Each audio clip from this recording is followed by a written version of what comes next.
Selamat pagi anak-anak teacher, bagaimana kabarnya? Mudah-mudahan selalu dalam keadaan sehat ya. Hari ini kita akan belajar bahasa Indonesia tentang unsur-unsur dalam cerita. Unsur dalam cerita itu ada dua. Ya, yaitu ada unsur intrinsik dan unsur ekstrinsik. Unsur intrinsik merupakan unsur-unsur yang ada di dalam cerita itu sendiri.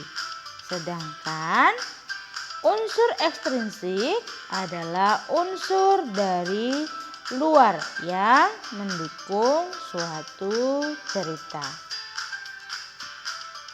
Nah, apa saja unsur-unsur intrinsik dalam cerita? Yang pertama itu ada tema. Tema adalah pokok permasalahan suatu cerita atau gagasan, ide pikiran untuk membuat suatu tulisan, baik itu di dalam dongeng, novel maupun cerita pendek. Yang kedua, ada tokoh dan penokohan.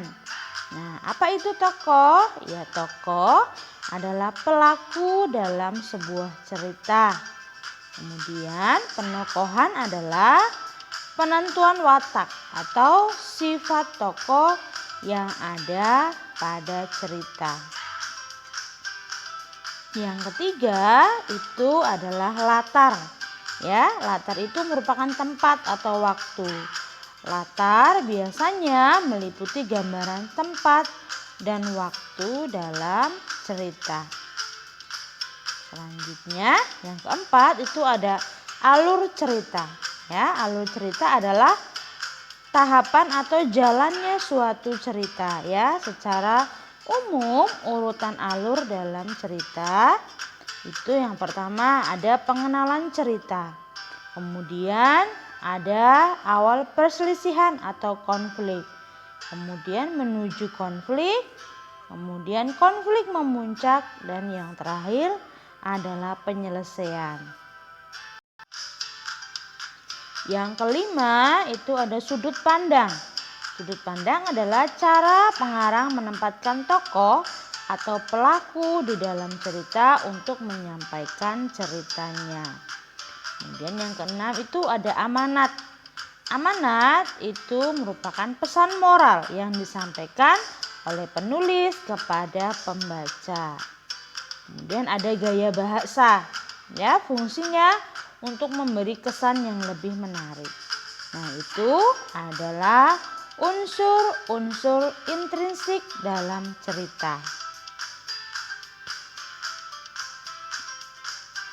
Selanjutnya, jadi di dalam cerita itu tokoh ya atau pelaku ceritanya itu bisa manusia, hewan, tumbuhan, bisa juga benda atau karakter apapun yang mewakili jalannya sebuah cerita.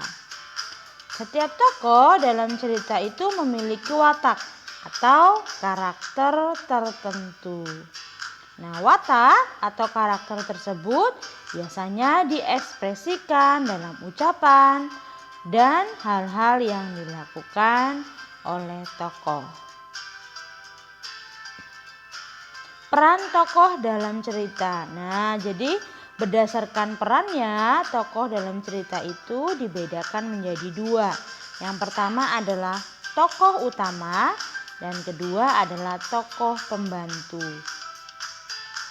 Nah, tokoh utama itu biasanya selalu hadir ya dalam setiap peristiwa dan menjadi penentu tema cerita.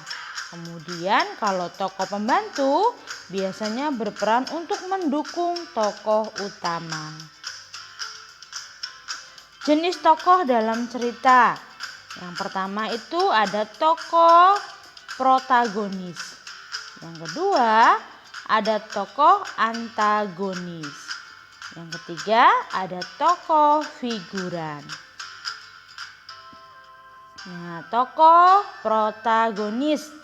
Tokoh protagonis adalah tokoh yang berperan sebagai tokoh utama atau sentral dalam cerita. Tokoh protagonis biasanya ini watak atau sifatnya itu baik. Misalnya seperti penyayang, penyabar, kemudian santun, suka menolong, pemberani, atau pembela kebaikan. Jadi tokoh protagonis itu biasanya watak atau sifatnya itu yang baik-baik. Selanjutnya ada tokoh antagonis. Nah, tokoh antagonis adalah tokoh yang berperan sebagai penentang tokoh utama. Tokoh antagonis biasanya berwatak jahat ya. Misalnya dia itu suka dengki, sombong, pembohong, iri hati, kejam dan penindas. Jadi tokoh antagonis ini biasanya sifatnya itu yang tidak baik, yang buruk-buruk. Kemudian ada tokoh figuran. Tokoh figuran atau pemeran pembantu yang berperan sebagai pendamping tokoh utama atau sebagai pelengkap ya. Nah, dalam sebuah cerita, tokoh dapat diperkenalkan melalui dua cara. Yang pertama dengan cara analitis. Yang kedua dengan cara dramatis. Analitis adalah cara memperkenalkan tokoh secara langsung dengan memaparkan watak dan karakter sang tokoh. Jadi misalkan nih ada contoh, ada gambar bawang merah misalkan. Langsung disebutkan bawang merah berwatak jahat. Nah, itu adalah contoh cara analitis.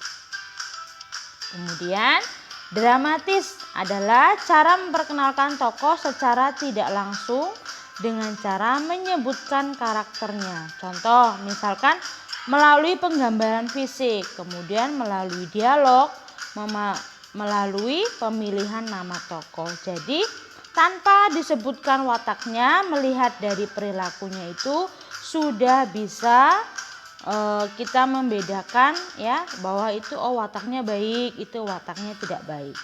Itu namanya adalah cara dramatis.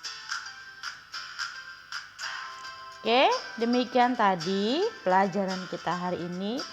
Untuk tugas kalian adalah membaca dongeng di buku tematik 4D halaman 8. Nah, setelah kalian baca, kemudian kalian kerjakan soal ya. Di situ ada soal 1 sampai 5. Di halaman 7 kalian kerjakan di buku latihan. Ya, terus selalu ingatkan jangan lupa perhatikan penggunaan huruf kapital dan tanda bacanya. Demikian tadi pelajaran kita hari ini. Terima kasih dan selamat belajar.